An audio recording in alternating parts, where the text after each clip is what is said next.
Assalamualaikum warahmatullahi wabarakatuh. Alhamdulillahi rabbil alamin. Assalatu wassalamu ala Rasulillah wa ala alihi wa sahbihi ajma'in. Rabbi shrah li sadri wa yassir li amri wahlul 'uqdatam min lisani yafqahu qawli. Allahumma iftah 'alaina futuhal 'arifin warzuqna fahman nabiyyin. Allahumma kun ma'ana wa lana da'iman ya arhamar rahimin.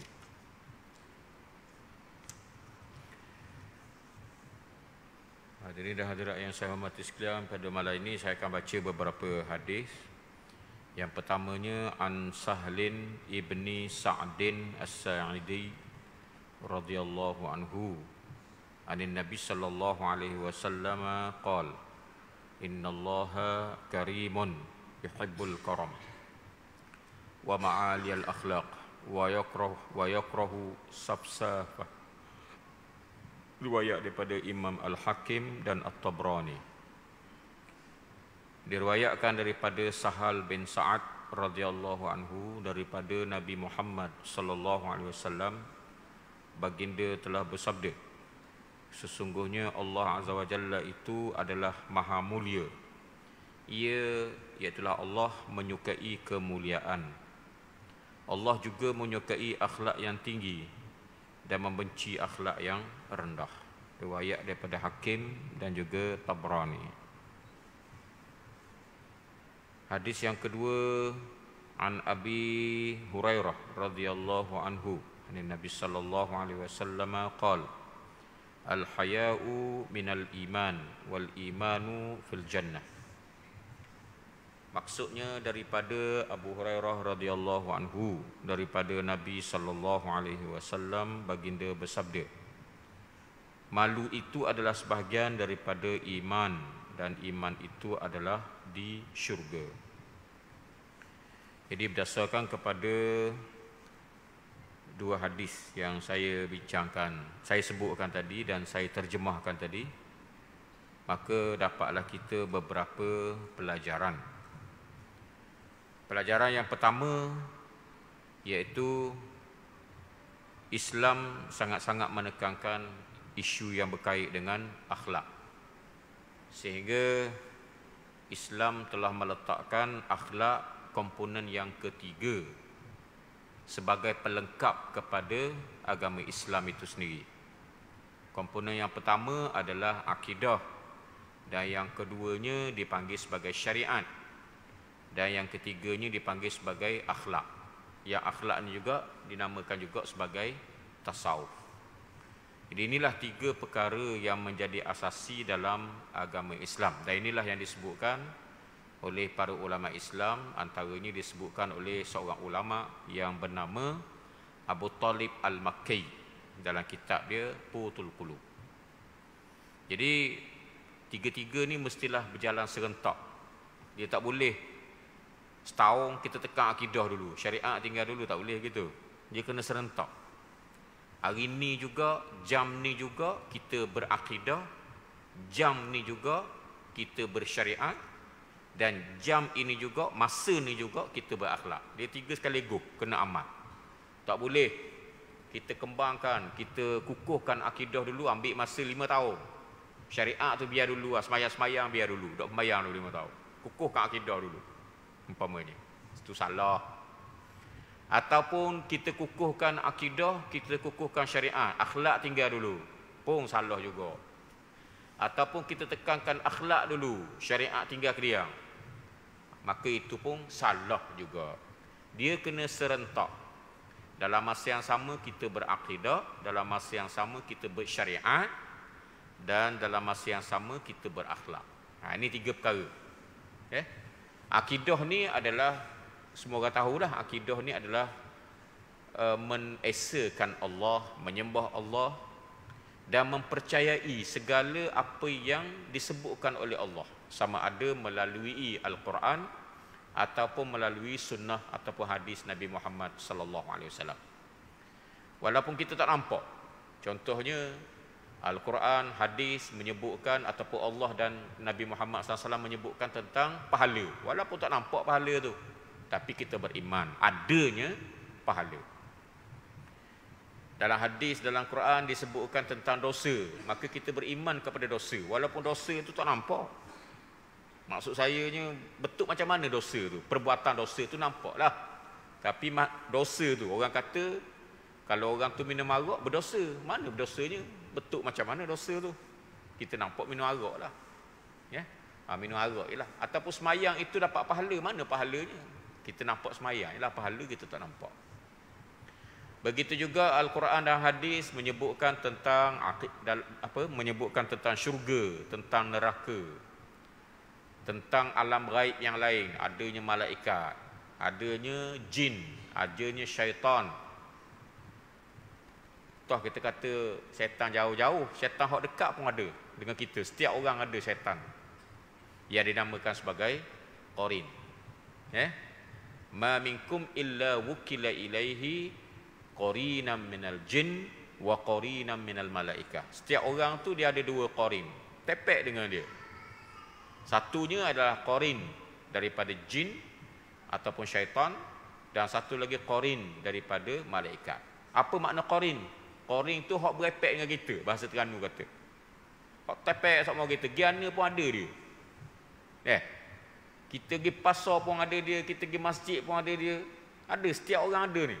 Walaupun kita tengok kiri, kita tengok kanan, tak ada pun. Ada tak? Kita tengok.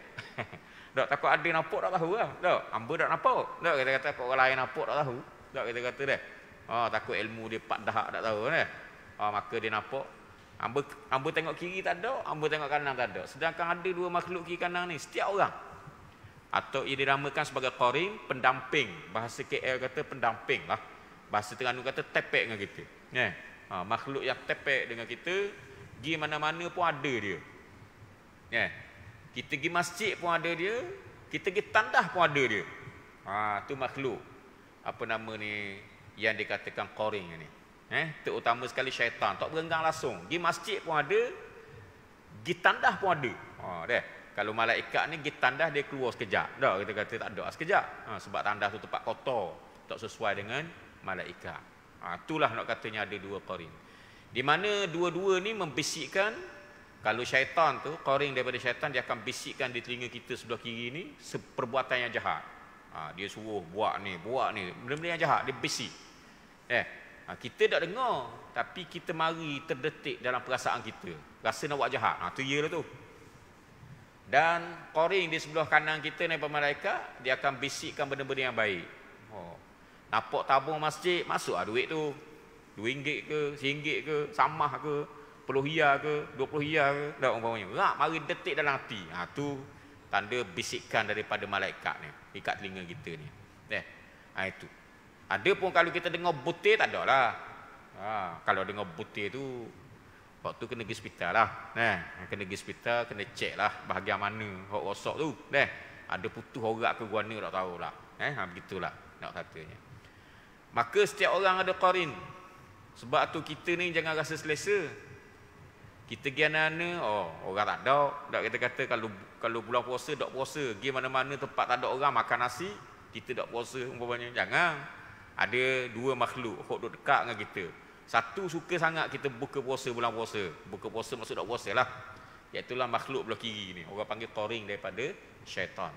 Satu makhluk lagi qarin daripada malaikat, benci sangat kita apabila kita tak puasa bulan Ramadan. Tak ada orang lah ni. Cerita ni buat contoh. Contoh tak ada orang.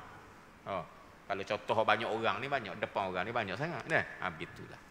Jadi itulah makhluk-makhluk yang kita wajib kena percaya. Dan peristiwa-peristiwa mendatang, wajib juga kita kena percaya. Sebab hari ni banyak sangat ajaran-ajaran liberal yang otak tak terima, maka tak terimalah pegangan. Itu bahaya tu. Sebab Islam ni bukan berasaskan kepada otak sahaja, berdasar pada dalil akli sahaja, tetapi juga berdasarkan kepada dalil naqli, dalil Quran dan hadis. Itu yang paling utama sekali. Bahkan dalam mazhab kita, aliran kita ni Ahli Sunnah wal Jamaah, Asy'ariyah dan Maturidiyah, kita berpegang kepada dalil naqli sebagai nombor satu, dalil akli nombor dua. Dalil naqli, dalil Al-Quran dan hadis nombor satu. Dalil aqli, dalil akal nombor dua. Makna dia, Dalil akal ni dia adalah ikut dalil Quran dan hadis. Itu aliran kita, aliran mazhab Asy'ariyah dan Maturidiyah ahli sunnah wal jamaah yang kita pegang di Terengganu kita ni. Kita di Terengganu kita ni wajib berpegang kepada mazhab aliran Asy'ariyah dan Maturidiyah sebab ini fatwa negeri Terengganu pada 2020 ke 2019 gitulah. Tak ingat dah saya.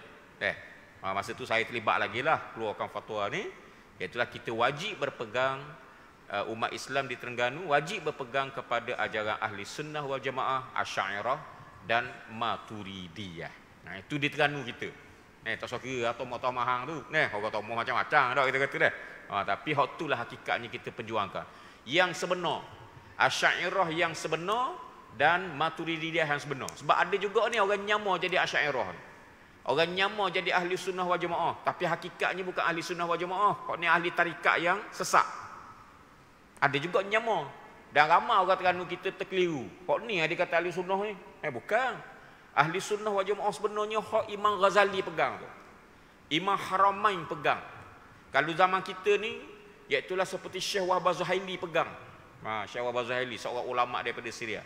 Syekh Muhammad Ramadan Al-Buti pegang. Hak tu yang dikatakan Asy'ariyah yang betul. Hak ni tidak ta'assub. Ada setengah orang tu dia menyamar je sebagai Asy'ariyah. Dia buat lolok je dia Asy'ariyah. Dia berlapik dengan Asy'ariyah, tapi hakikatnya belakang dia adalah ajaran tarikat yang sesat. Tarikat ni bukan semua sesat. Ada yang tak sesat dan ada yang sesat. Ada yang tak sesat tu bagus. Amalan tarikat tu bagus. Tapi ada yang sesat, yang melampau sangat, minta tolong dengan orang mati, yang melampau sangat pergi ke kubur, melampau. Dah. Yang melampau sangat tawassul dengan orang mati, melampau. Kita benda tu benda khilaf. Kalau benda khilaf, buat cara khilaf. Jangan kita melampau, paksa orang nak kata inilah Asy'ariyah. Bukan, tak semesti. Tak. Ni kita jangan hati-hati ni. Orang menyamar sebagai ahli sunnah wal jamaah, menyamar sebagai Asy'ariyah. Kadang-kadang dah buat sebalik perkara-perkara yang karut-marut ni. Ada ni. Tak, dia kena jaga-jaga ni. Tak. Kadang-kadang dok buat macam-macam lah. Konon-kononnya itulah Asy'ariyah. Sebenarnya Asy'ariyah yang sebenarnya adalah terbuka seperti Imam Ghazali. Hak tu yang Asy'ariyah sebenarnya. Seperti Imam Nawawi, hak itulah Asy'ariyah yang sebenarnya. Itulah ahli sunnah wal jamaahnya. Kadang-kadang orang keliru. Kadang-kadang hak keliru tu pun tak baca buku yo.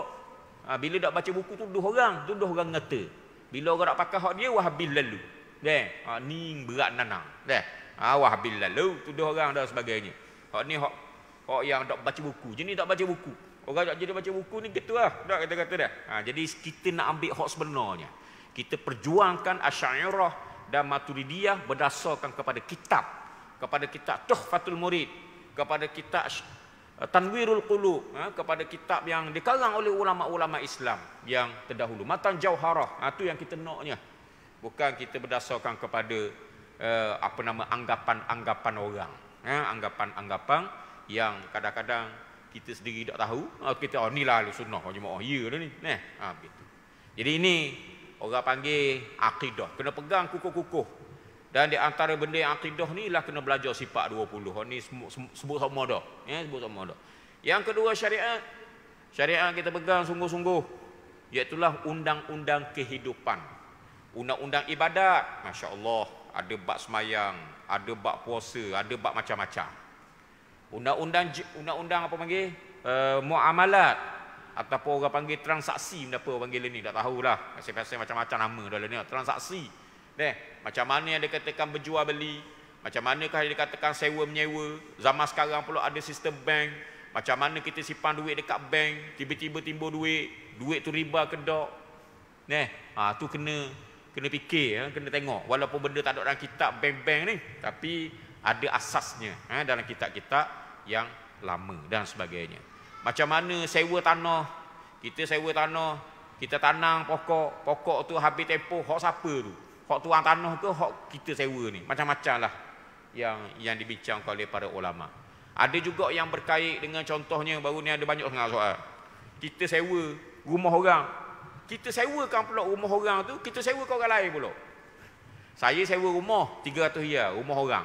Contohnya orang tu nama dia Ahmad lah. Bukan Ahmad tu, Ahmad lolok ni dah. Kita kata buat lolok je. Dah. Saya sewa 300 riyal. Bukan saya nak duduk. Saya sewa 300 riyal tiap-tiap bulan, saya sewakan pula pada orang lain. 400 riyal bulan, saya untung pula serial. Serial pula 100 riyal. Ataupun pandai-pandai saya pula, saya pergi buat homestay. Nah, homestay tu ni hak ada, bukan homestay hak tak wujud ni, hak ada. Tu lah. Nah, kata-kata dah. Ada beradang, ada alamat beradang kita. Contohnya dah, kita homestay mahal lagi. Ramuknya pendapatan hak rumah tu saja 2,000 bulan ramuknya. Dah dia kata dah. Makna dia saya tolak 300 riyal, saya 2,000 riyal saya rotak 300 riyal, saya boleh untung 1,700 riyal. Halal ke tak tu? Ada perbincangan. Jangan mudah lah, jangan cakap lalu. Dah ada perbincangan. Takkanlah saya nak cakap sini, kau cakap sini jadi bab pekoh pula dah. Kita kata dah bab transaksi pula dah. Nak ceritanya ada hukum hakam. Orang panggil apa tu? Syariat. Ada hukum hakam yang berkait nikah kahwin. Ada yang berkait dengan kehakiman, macam mana nak jadi hakim. Ada yang berkait dengan hukuman, macam mana dikatakan hukuman. Ada yang berkait dengan hubungan antarabangsa. Ini syariat belaka ni. Boleh kok negara Islam dia buat hubungan dengan negara bukan Islam, dengan Amerika, dengan Rusia, dengan negara-negara rantau ni. Kita negara Malaysia, kita ni Malaysia negara Islam. Boleh tak kita buat hubungan dengan Thailand, dengan Filipina, sebuah negara yang tidak Islam, dengan Amerika, boleh ke tak? Kalau boleh, macam mana asasnya? Macam mana ke perbatasan dia? Macam mana orang panggil batasan dia macam mana dan sebagainya? Orang panggil apa ni? Undang-undang antarabangsa. Ini syariat. Ada satu lagi, kok malam ni saya nak ceritanya, ialah akhlak. Akhlak ni adalah komponen ketiga. Kalau tak ada ni, jawab dia, maka tak sempurnalah Islam kita. Bimbang-bimbang. Takut apa? Bukan bimbang dah ni. Kalau ikut janji Tuhan tu, maknanya kita tak bimbang dah ni. Kita confirm dah. Kalau ikut janji Tuhan, akan dipersoalkan pada hari kiamat kalau tak cukup tiga ni. Tak cukup akidah, tak cukup syariat, tak cukup akhlak. Jadi sebab tu kita kena bina akhlak yang baik. Nak bina akhlak yang baik ni, iaitulah ada banyak perbincangan ulama. Dan asas dia dalam Quran ada. Dalam Quran disebutkan, huwallazi ba'atsa fil ummiyina rasulan minhum yatlu alaihim ayatihi wa yuzakkihim wa yu'allimuhumul kitaba wal hikmah. Iaitulah nabi, tugas dia adalah menyampaikan wahyu dan mendidik, mentarbiah, mendidik menjadi akhlak yang baik manusia ni. Dan yang ketiga adalah menyebarkan ilmu pengetahuan. Ini tiga tugas nabi disebut ayat ni yang saya baca tadi. Jadi sebab tu saudara-saudari, akhlaknya sangat penting. Kadang-kadang akhlak ni pahala dia sangat-sangat besar. Kadang-kadang dia lebih besar daripada syariat lagi. Ada. Sebab kita sebenarnya, kita sebagai manusia biasa ni, kita bila kita buat amal yang baik, ataupun seseorang itu dia buat amal yang jahat, kita tak tahu besar mana orang panggil pahala tu. Kalau orang tu dia buat baik. Contohnya dia buat baik, iaitulah contohnya dia buat baik kepada kedua ibu bapa. Dapat pahala tak? Memang dapat pahala. Besar tak? Besar. Tapi kita tak tahu besar mana. Orang kata semayang dapat pahala tak? Dapat. Kalau semayang berjemaah, 27 kali ganda lagi. Tapi 27 ganda tu 27 kali ganda daripada apa? Daripada 10 ke? Daripada 20 ke? Daripada 100 ke? Pahala asas tu berapa? Kita tak tahu. Kita puasa baru ni, berapa pahala satu hari puasa? Kita tak tahu. Tapi pahalanya sangat besar. Kita hanya tahu apabila diberitahu oleh Allah Subhanahu wa taala di dalam Al-Quran ataupun dalam hadis Nabi Muhammad sallallahu alaihi wasallam. Dalam hadis beritahu ada pahala banyak mana? Ya. Contohnya, kok Nabi beritahu, sikit sangat Nabi beritahu. Nabi beritahu pahala banyak, tapi banyak mana pahala Nabi tak beritahu. Kecuali ada jugalah sikit-sikit Nabi beritahu. Contohnya, saya sebut contoh je ni. Orang yang nampak cicak dinding rumah dia. Lepas tu dia pun katok cicak tu. Mapuh kita cicak tu. Maka dalam hadis beritahu bahawa man qatala wazaran fi awwali darbatin kutibat lahu mi'atu hasanah. Barang siapa yang bunuh cicak dengan sekali katok je, sekali pukul je, maka mapuhlah orang panggil cicak itu, maka dia akan dapat 100 pahala. Waktu Nabi sebut 100 pahala. Waktu contoh ni, antara contoh tu lah. Siapa-siapa yang nampak cicak, mak dia katok dengan dia katok bukan dia katok dia pukul lah. Dia pukul. Ni. Ni masuk dalam radio ni, orang faham belaka ni, radio Terengganu je tak. Kita kata dah. Maknanya kita katok je apa nama ni cicak ni ataupun kita ambil lastik, kita pukul dia, kita lastikkan dia, pok mapuh gitu. Mapuh jatuh. Bila jatuh tu kita boleh pahala? Boleh pahala sebab bunuh cicak ni sunnah. Banyak mana pahala? Nabi beritahu, kutibat lahu mi'atu hasanah. Dapat 100 pahala. Masya-Allah. Banyak. 100 pahala banyak tu. Sekali kata, wa fi duna dzalika wa fi tsaniyah duna dzalika wa fi tsalitsah duna dzalika, Nabi kata. Kalau 2 kali katok baru mapuh, cicak tu sikit lagi pahala, kurang lagi pahala. Kalau 3 kali katok baru mapuh, kurang lagi pahala. Maknanya kalau kita katok kali gu, mapuh lalu, tu masuk besar 100 pahala. Kalau 2 kali pukul baru mapuh cicak tu, sikit lagi. Sebab apa? Dia terseksa sikit. Terseksa cicak tu. Kalau 3 kali kita katok baru mapuh, kohor kurang lagi. Kohor kurang lagi pahala. Saya nak ceritakan bahawa pahala tu diberitahu oleh Rasulullah SAW 100 pahala. Masya Allah. Tu jarang tu nak jumpa tu Nabi sebut 100 angka 100 tu. Yang kebanyakannya Nabi dah sebut berapa angka. Kita semayang, Nabi sebut semayang ni ada, Nabi sebut kata apa? Nabi kata salatul jamaah afdalu min salatil fadhi bisab'in wa 20 darajah. Barang siapa yang semayang seorang diri, siapa yang semayang berjemaah, maka dia akan dapat 27 kali ganda pahala. 27 tu bukan pahala, 27 kali. Makna pahala asal kita tak tahu. Kalau pahala asal tu 100, makna dia 100 kali 27. Gitu kaedah dia. Makna kita akan dapat berapa tu? 2,700 ke mana Profesor? 2,700. 2,700. Itu dah. Makna kalau pahala tu 200 kali dengan 27, bank lagi lah. Budak uti nak kira dah. Kena pakai telefon lah ni. Kena pakai telefon dah. Tu. Kalau pahala kita dapat 50 kali 27, dia tak akan jadi kurang daripada 10. Paling sikit 10. Tapi kita tidak diberitahu oleh Rasulullah SAW banyak mana pahala sekali semayang. Yang kita diberitahunya ganda 27. Dari 27 daripada mana? Wallahu'alam. Tak sama dengan bunuh cicak ni. Takkanlah kita bunuh cicak lebih besar pahala daripada semayang. Tadi bunuh cicak sekali katok je, sekali katok je 100 pahala. Takkan semayang garik tadi 100 juga, mesti lebih lagi. Sebab semayang ni benda besar. Mungkin 1000 pahala. Kali dengan 27, kita tak tahu. Kita serah pada Allah. Begitu juga dengan puasa baru ni. Kalau haji tu, besar tak besar dia sampai pekat mana? Habis dosa. Sungguh. Siapa-siapa yang buat haji. Apa nama siapa-siapa yang buat haji? Cukup syarat-syarat dia. Iaitulah perbelanjaannya halal. Kemudian dia buat segala rukun-rukun haji, wajib-wajib haji. Dia buat segala tuntutan haji. Kalau kena bayar dang lah. Sikit pun dia tak abaikan. Dan dia jaga mulut dia. Tak cakap benda-benda yang mengarut. Dia jaga sungguh. Dia sabar. Makna dia dapat haji mabrur. Niat dia kerana Allah. Bukan niat dia nak balik ni sebab gelaran haji. Sebab kapung dia semua haji belaka. Aku seorang je tak haji. Malu orang seorang. Tak dia kata tak? Tu dok. Bukan niat gitu dok. Biarlah orang tahu ke, tak tahu ke dia haji, orang panggil ke, tak panggil, biarlah. Tak. Asalkan aku buat benda yang disuruh oleh Allah haji ni, maka dia niat begitu, dia buat subuh-sekebi yang saya sebutkan tadi, maka orang panggil haji mabrur. Haji mabrur ni besar tak pahala dia? Bapak pahala dia. Bukan besar dah, bapak tu. Orang kita kata bapak pahala dia. Besar mana pahala dia? Tidak diberitahu oleh Allah. Tidak diberitahu oleh Rasulullah SAW, kecuali dia beritahu macam mana? Iaitulah sepertilah orang yang buat haji mabrur ni, iaitulah dia balik ke rumah dia kayaumin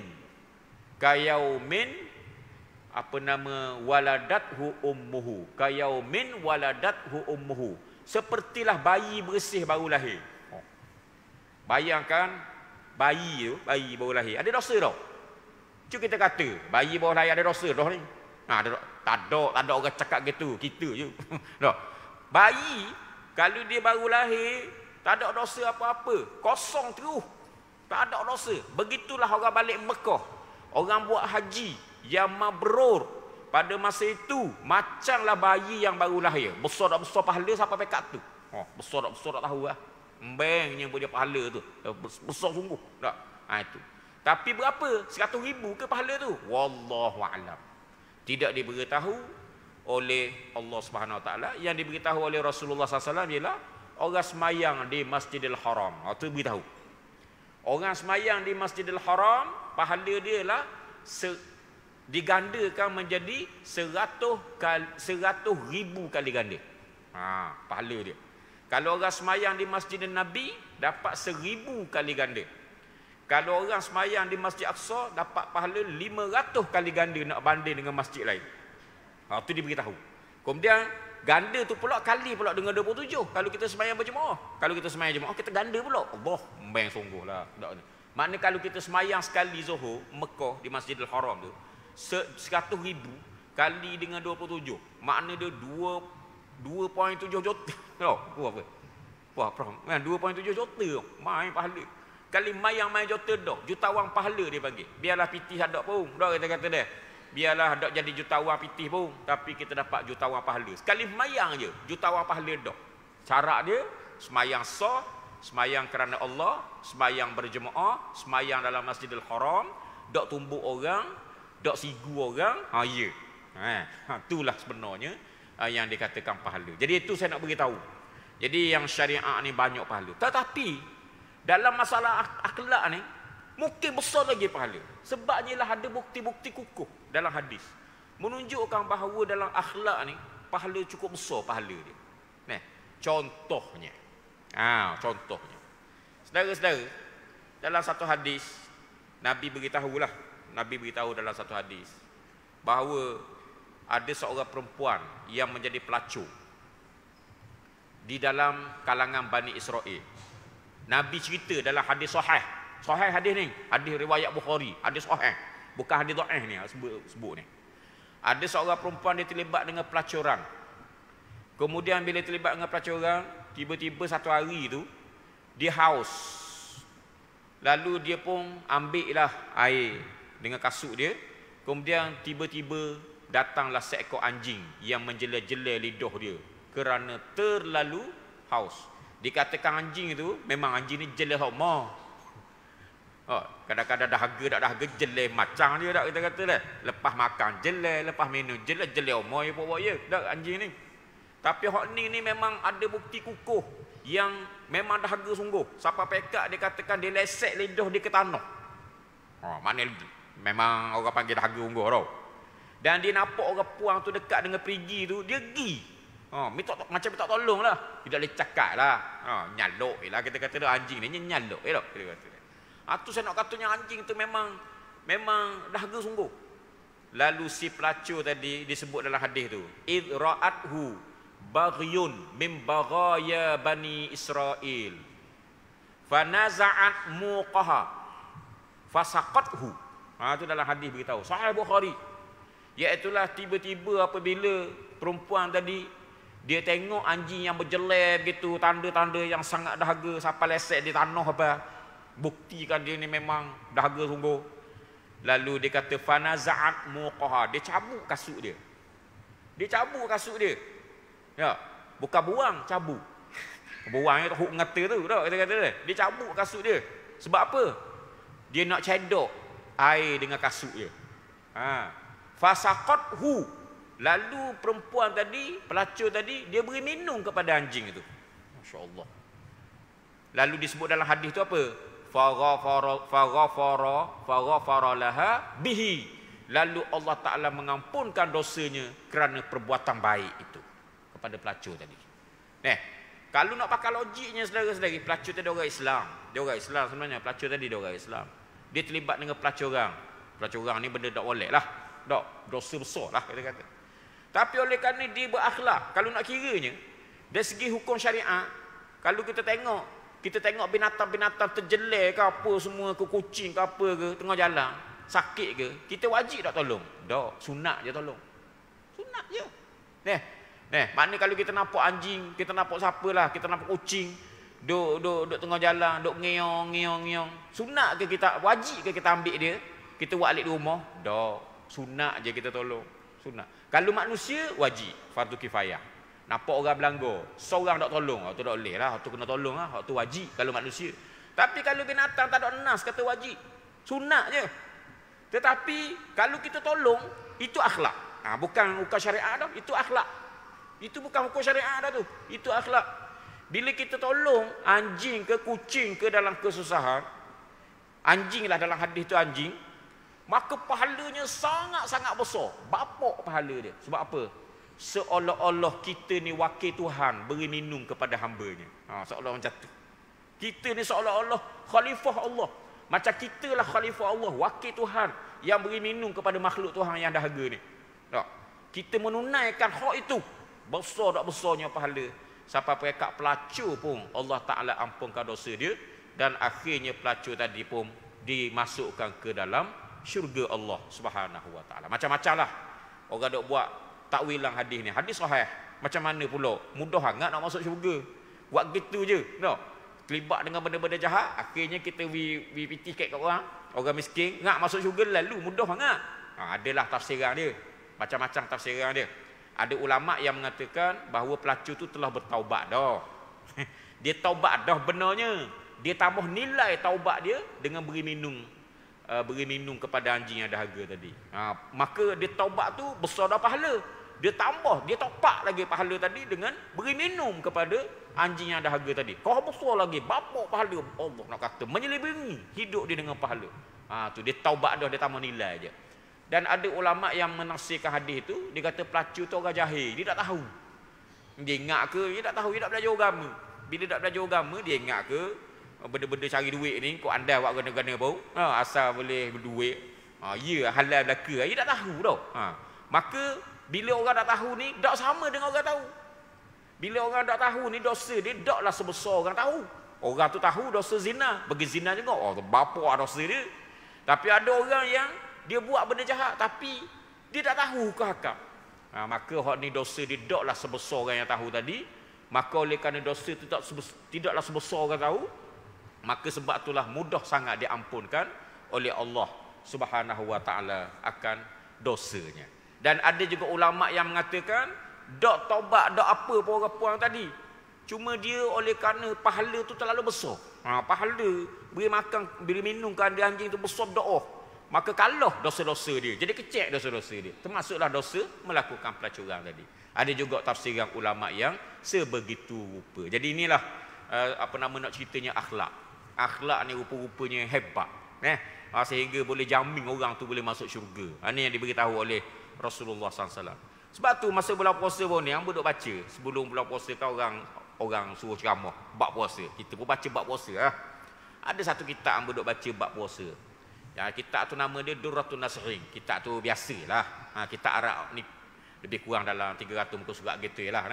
Jadi hamba pun baca kitab tu sebagai nak tambah ilmu pengetahuan. Dah kita nak ceramah. Bila nak ceramah kenalah ada ilmu sikit-sikit. Biarlah ada pun, biarlah ada banyak pun sikit-sikit apa. Dah nak cerita ke orang. Dah kata dia.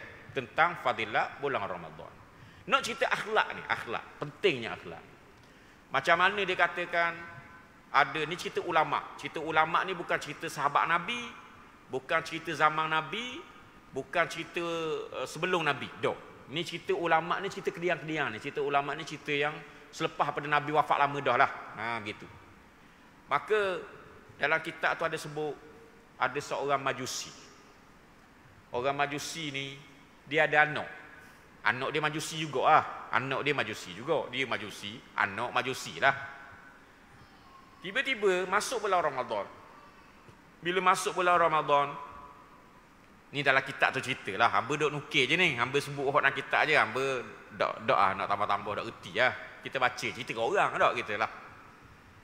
Dia katakan bahawa anak dia Majusi, anak dia Majusi kau. Tiba-tiba masuk bulan Ramadan. Orang Islam puasa. Si Majusi ni hidup dalam lingkungan masyarakat berbagai agama, termasuklah orang Islam. Orang Islam ada, orang Majusi ada, macam-macam ada. Maka hormat menghormati antara satu sama lain, keharmonian. Tak kita kata. Biasalah tu, berbagai agama, berbagai bangsa ni biasa zaman dulu. Maka si Majusi ni dia dengar-dengar dan dia dapat tahu Dia tengok kediangnya bahawa anak dia makan depan orang. Sedangkan orang Islam duk puasa.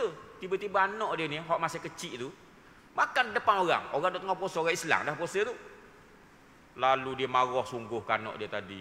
Dia ambil anak dia pukul. Bukan pukul nak bunuh ni. Pukul sebab apa? Mu ni kena hormat kepada orang Islam yang sedang berpuasa tu. Orang Islam berpuasa. Walaupun kita ni orang Majusi tak puasa, kita kena hormat orang puasa. Ini bulan Ramadan, bulan mulia bagi dia orang. Jangan makan depan orang. Nak makan rumah, balik rumah bahagia. Apa ni, kedarah dia makan dapur ada tu. Bahagia dak kata-kata. Ni depan orang tak boleh. Dia pukul anak dia. Masya-Allah. Bagus dah. Majusi ni bagus walaupun dia Majusi, tapi dia ajar anak dia menghormati agama lain. Sebab tu kita ni, kita hidup ni, kita jangan kacau agama lain. Kita hanya berdakwah kepada orang agama lain supaya masuk Islam. Jangan kacau agama dia. Jangan pula dia pergi ke gereja ke, dia pergi ke kuih ke, kita marah, kita kacau, kita buat bising. Tak boleh, jangan. Salah tu. Salah. Tapi dalam masa yang sama, kita kena jaga hak kita. Gelerang kita pula je jangan kacau kau. Gelerang kita dia kacau, tak boleh lah. Tak kata dia. Ni kena adil lah. Gelerang kita nak kacau, gelerang dia tak boleh harmoni. Jangan gitu. Harmoni sungguh lah. Tapi dalam masa yang sama, kita kena dakwah dia. Itu Islam. Itu. Sebab tu undang-undang di Malaysia ni, kita boleh dakwah orang yang bukan Islam. Tapi orang bukan Islam tak ada dakwah kita. Undang-undang. Sebab apa? Kita negara Islam. Malaysia ni adalah negara Islam. Seperti yang difatwakan oleh Muzakarah Fatwa Kebangsaan tahun 1986. Malaysia ni adalah negara Islam. Tak? Kita kena berdakwah. Dakwah. Tapi orang kafir nak dakwah orang Islam, tak boleh. Ada protokol undang-undang, tak boleh. Itu. Sebab kita negara Islam. Gitu. Gunakan kesempatan dakwah sungguh-sungguh. Tak? Tapi jangan pula lok orang kafir duk dakwah dia tu. Begitu. Dan jangan lok pula apa sahaja upacara-upacara yang bercanggah dengan akidah kita, jangan buatlah benda-benda yang bercanggah dengan agama Islam. Tak? Begitu. Maka si Majusi ni marah anak ia ni. Masya-Allah, baik Majusi ni, walaupun dia Majusi dia baik dah. Kemudian dia mati. Si ayah Majusi lah, anak tak ada cerita dah, kat tu je anaknya. Ayah ni mati. Bila mati Majusi lah. Pada zahirnya mati Majusi lah. Tiba-tiba ditakdirkan Allah, ada seorang orang soleh yang bermimpi. Mimpi tengok dia ni, Masya Allah. Maknanya dia orang yang sangat-sangat jernih muka. Mana ahli syurga lah, kita kata ahli syurga. Mimpi jumpa ni Majusi ni, orang Majusi. Tapi orang ni dalam mimpi, bila mimpi tak jadi hujah. Setakat tu je lah. Sekadar kita menyokong apa yang terdapat dalam Quran dan Sunnah. Kita jangan kata pula mimpi jadi hujah, salah tu. Untuk orang tu je lah. Dia mimpi jumpa orang tadi seolah-olah orang tu memang selamat. Orang tu adalah ahli syurga. Orang tu orang Islam. Dengan gaya je, dengan apanya. Lalu si mimpi tanya orang tu dalam mimpi, "Kang, awak ni orang Majusi, apa pula macam ahli syurga ni?" Lalu dia kata, "Saya ni orang Islam." Sebab apa? Sebab masa nak mati tu ada suara yang mengajar saya mengucap 2 kalimah syahadah. Dan saya pun mengucap 2 kalimah syahadah, dan saya sedar mengucap 2 kalimah syahadah itu saya mengabdikan diri kepada Allah dan bernabikan dengan Rasulullah sallallahu alaihi wasallam. Makna dia masa nak mati tu ada satu suara keistimewaan ni, Tuhan nak bagi petunjuk ni. Ada satu benda yang datang pada dia, ajar mengucap 2 kalimah syahadah dan dia mati atas syahadah tu. Masya-Allah. Itulah saya ni gini. Ni yang saya nampak ni, hasilnya saya orang Islam sebenarnya. Makna dia kalau dari segi hukum zahirnya, dia tu orang Majusi lah. Kau pandai dia nak tanam mana tu. Kalau kita kata kita mimpi gitu, kita gali mula kubur dia. Dekat kubur Majusi tu kita alih jenazah dia pergi kat kubur Islam, tak payah lah. Tak payah gitu. Sebab apa? Mimpi tak jadi hujah. Sekadar mimpi tu hanyalah nak beri sokongan kepada apa yang dalam Quran kata, dalam hadis kata. Gitu je lah. Tak malah menjadi hukum. Tak boleh lah kita berdoa, aku mimpi gini, maknanya dia aku kena gali kubur, kena alih mayat. Tak payah, biar gitulah. Tak. Oleh kerana dia mati sebagai seorang Majusi pada zahirnya, pada masa itu dia anggap Majusi. Kau pandailah upacara Majusi nak buat gua ni, nak bakar ke nak apa, wallah alam lah, tak tahulah. Maka loklah gitu. Tapi hakikatnya di Islam di sisi Allah Subhanahu wa taala. Apa yang boleh gitu benar, boleh hadiah sebesar tu? Sebab apa? Sebab nilai akhlak. Nilai akhlak yang ada pada diri dia. Dia menghormati orang lain. Dia ajar anak dia juga menghormati orang lain. Tu akhlak tinggi besar tu. Besar. Kemudian pula dia hormat tu bukan orang lain, dia hormat orang Islam pula. Masya-Allah. Hak tu yang jadi hadiah besar ke dia tu. Tuhan bagi peluang juga dia dapat mengucap 2 kalimah syahadah.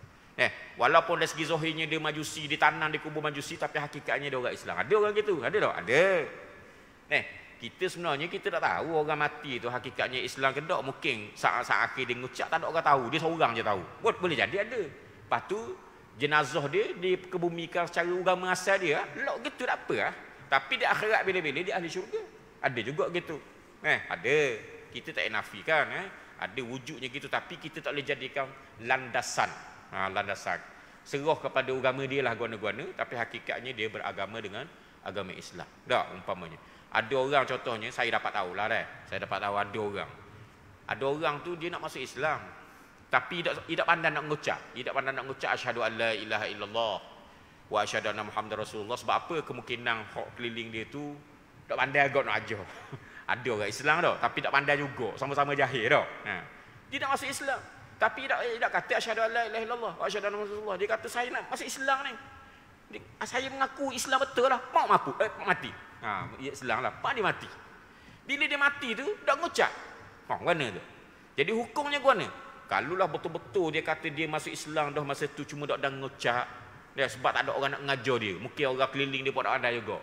Ada saya ada dengar telinga saya dan ada orang tanya saya pun. Tu. Maka jawab dia Islam di sisi Allah walaupun kafir di sisi kita. Di sisi kita oleh kerana tak mengucap dia kalimah syahadah, tak nak ikut dia agama dia lah. Kalau agama dia majusi lah. Kalau agama dia Kristian lah. Kalau agama dia Hindu lah. Lok gitu lah. Nak buat mana? Sebab dia tak kata asyhadu an la ilaha illallah wa asyhadu anna rasulullah. Tapi oleh kerana niat dia memang betul-betul dah nak masuk Islam. Cuma orang ajar tu, orang nak mengajar tak ada. Masa tu dia dalam keadaan begitulah. Mungkin sama-sama jahil. Orang Islam ada pun tak erti juga nak buat mana dah. Maka pada masa tu dia Islam di sisi Allah. Di sisi Allah, di akhirat bila-bila dia orang Islam lah. InsyaAllah. Dia akan masuk syurga lah. Kadar-kadar yang ditentukan oleh Allah Subhanahu Wa Taala. Tetapi di sisi kita dia agak sebagai seorang yang bukan Islam. Ada juga gitu, ada. Ada dibincangkan dalam kitab Tuhfatur Raghibin. Ada, rupanya ada dalam kitab dia gitu. Hukum kita ada dalam kitab. Disebutkan dalam satu kitab yang berjudul Tuhfatur Raghibin yang dikarang oleh Syekh Muhammad Arsyad Al-Banjari. Bisa lagi. Okey, bisa. Okey, jadi itulah saya nak sebutkan berkenaan dengan akhlak. Akhlak ni memang bagus. Kalau kita boleh buat macam tadilah, pahala besar tu. Kalau nak kira tak macam mana sangat, tetapi pahala di sisi Allah sangatlah besar. Itulah yang berkait dengan akhlak. Salah satu daripada akhlak yang diajar oleh Rasulullah SAW ialah hadis yang kedua saya baca tadi, iaitu al-haya'u minal iman wal imanu fil jannah. Iaitulah malu itu daripada syurga dan malu itu daripada iman, dan iman itu duduknya dalam syurga. Di antara sifat akhlaknya ialah sifat pemalu. Itu penting. Jangan kita buat benda yang mengaibkan diri kita. Jangan. Sama ada mengaibkan dari segi agama, ataupun mengaibkan dari segi sudut akhlak, ataupun maruah. Jangan buat. Sebab tu dalam Islam dia tak benarkan, makruh hukum dia kita cerita nyakit kita ke orang. Jangan cerita. Kalau kita nak cerita sakit kita pada orang, boleh. Kepada orang yang berhak tahu. Siapa? Doktor. Doktor boleh. Jangan. Sebab apa? Dia membabitkan masalah. Malu cerita benda-benda gini. Sebab dia ada berkait dengan maruah. Ataupun malu dari segi hukum syariat. Saya ni memang jenis tak semayang. Jangan cerita. Senyap. Dah macam mana dah tak semayang? Awak bertaubatlah senyap-senyap. Jadi adalah perkara-perkara yang membabitkan akhlak. Contoh malu tadi. Dan ada perbincangan ulama tentang apa yang kehendaki yang dikatakan malu itu. Wallahu a'lam bissawab. Assalamualaikum warahmatullahi wabarakatuh. Bismillahirrahmanirrahim. Alhamdulillahirabbil alamin. Wassalatu wassalamu ala Rasulillah wa ala alihi wa sahbihi ajma'in. Allahumma ighfir lana warhamna wa tub alaina waffiqna wahdina wa atina min ladunka rahmah wa hayyi lana min amrina rasyada. Walhamdulillahirabbil alamin.